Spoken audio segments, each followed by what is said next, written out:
क्या है, question number 2 है कि आंधी आने से एक पेड़ टूट जाता है और टूटा हुआ भाग इस तरह मुड़ जाता है कि पेड़ का शिखर जमीन को छूने लगता है और इसके साथ 30 डिग्री का कोण बनाता है।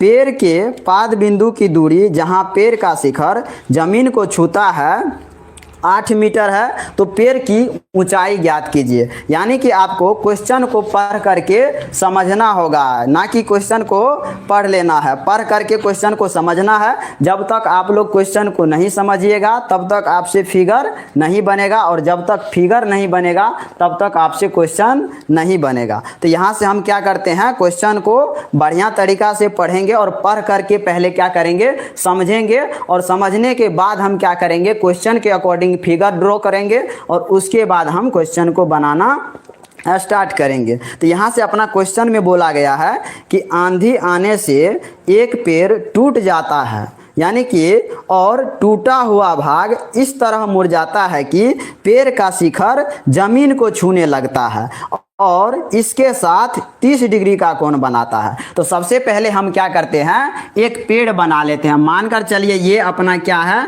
पेड़ है। तो पेड़ का ये हो गया शिखर और ये हो गया पाद बिंदु यानी कि जमीन। तो यहाँ से बोला गया है कि एक पेड़ आंधी आने से क्या होता है, ये पेड़ टूट जाता है और ये जो टूटा हुआ भाग है ये जमीन पर इस तरह मुड़ जाता है कि टूटा हुआ भाग जमीन को छूने लगता है। और बोला गया है कि जहाँ पर ये जमीन को छूता है वहां पर 30 डिग्री का ये जमीन के साथ कोण बनाता है। तो यहां पर ये हो गया 30 डिग्री, और बोला गया है कि जहां पर यह जमीन को छूता है वह 8 मीटर, जहां पेड़ का शिखर जमीन को छूता है 8 मीटर है। यानी कि ये जो पेड़ है ये जहाँ यहाँ से टूट करके ये जो जमीन को छूता है, तो बोला गया है यहाँ से यहाँ तक की दूरी 8 मीटर है। तो इसको हम मान लेंगे ये अपना 8 मीटर है। अब हम क्या करते हैं, इसका नाम रख देते हैं A, B, C और D, A, B, C, D।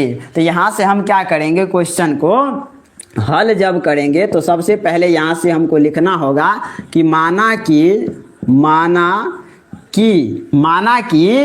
BD क्या है, पेड़ है। BD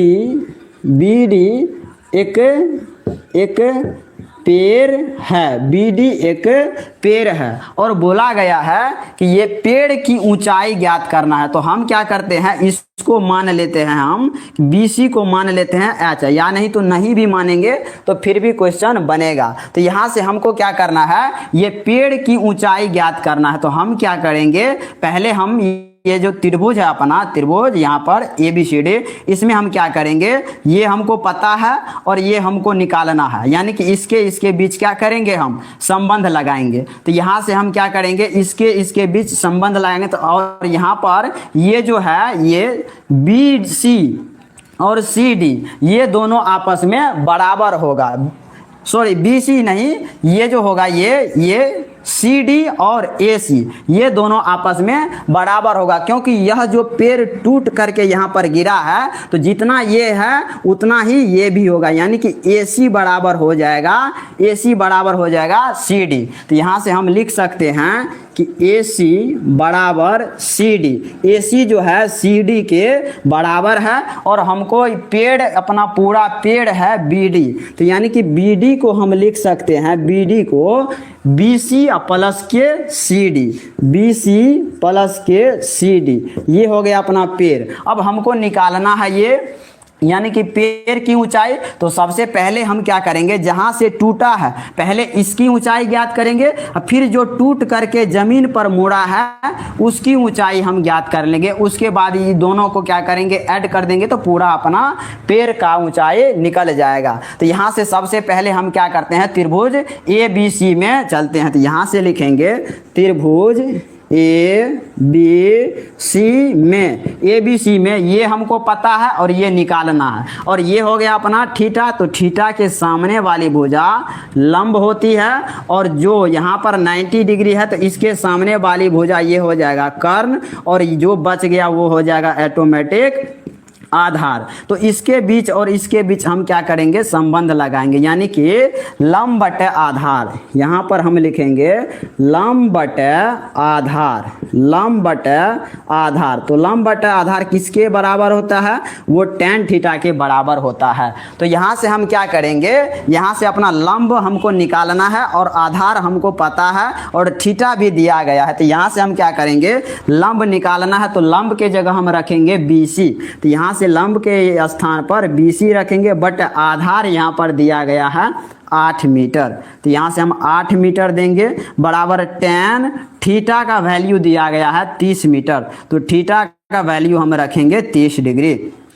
तो यहाँ से BC बटे हो जाएगा 8 बराबर tan 30 डिग्री का वैल्यू होता है 1/√3। तो यहाँ से हम इसको जब निकालेंगे यहाँ से, तो ये हो जाएगा बराबर, जब क्रॉस मल्टीप्लिकेशन करेंगे तो √3 BC बराबर इसको करेंगे 8 को 1 से, तो ये हो जाएगा 8। तो यहाँ से जब हम BC का मान निकालेंगे तो इसलिए BC बराबर हो जाएगा 8/√3, 8/√3।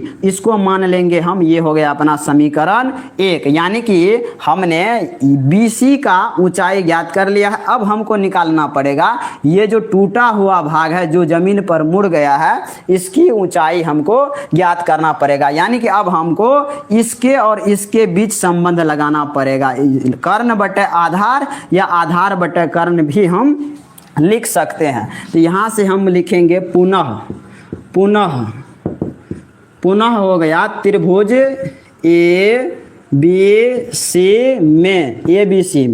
ABC में कर्ण बटे आधार या आधार बटे कर्ण, आधार बटे कर्ण। तो आधार बटे कर्ण किसके बराबर होता है, आधार बटे कर्ण हो जाएगा, आधार बटे कर्ण कोस थीटा के बराबर।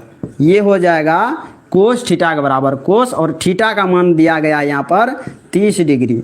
तो यहाँ से हम क्या करेंगे, आधार का मान हमको पता है 8 मीटर, तो 8 देंगे, बटे कर्ण हमको निकालना है। तो कर्ण भुजा हो गया अपना AC, तो इसके जगह AC डालेंगे और कोस, और जब √3 को AC से गुना करेंगे तो ये हो जाएगा √3 AC बराबर 8 दूनी 16। तो यहाँ से अगर AC का मान निकालना हो हमको तो AC बराबर हो जाएगा 16/√3। तो यहाँ से अब AC का भी मान निकल गया है और BC भी हमको पता है, और ये जो AC है, AC CD के बराबर है, और हमको पैर की ऊंचाई ज्ञात करना है। तो लिखेंगे अतः पैर की ऊंचाई बराबर,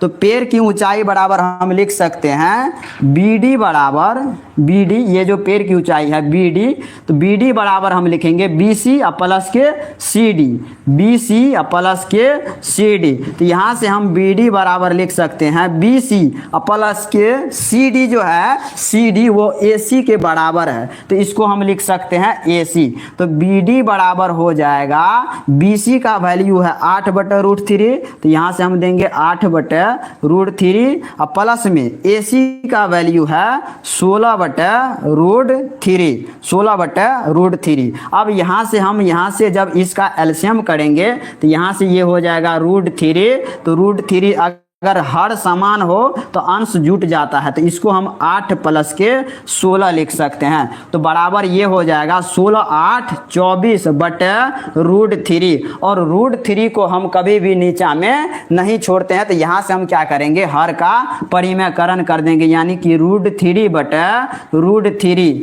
तो बराबर ये हो जाएगा 24/√3 को √3 से गुना करेंगे तो 3। तो जब ये कटेगा 3 का 3, 3 8 24, तो बराबर ये हो जाएगा 8√3, यानी कि पैर की ऊंचाई हो जाएगा यहाँ से यहाँ तक 8√3 मीटर, 8√3 मीटर, और यही हो जाएगा अपना आंसर।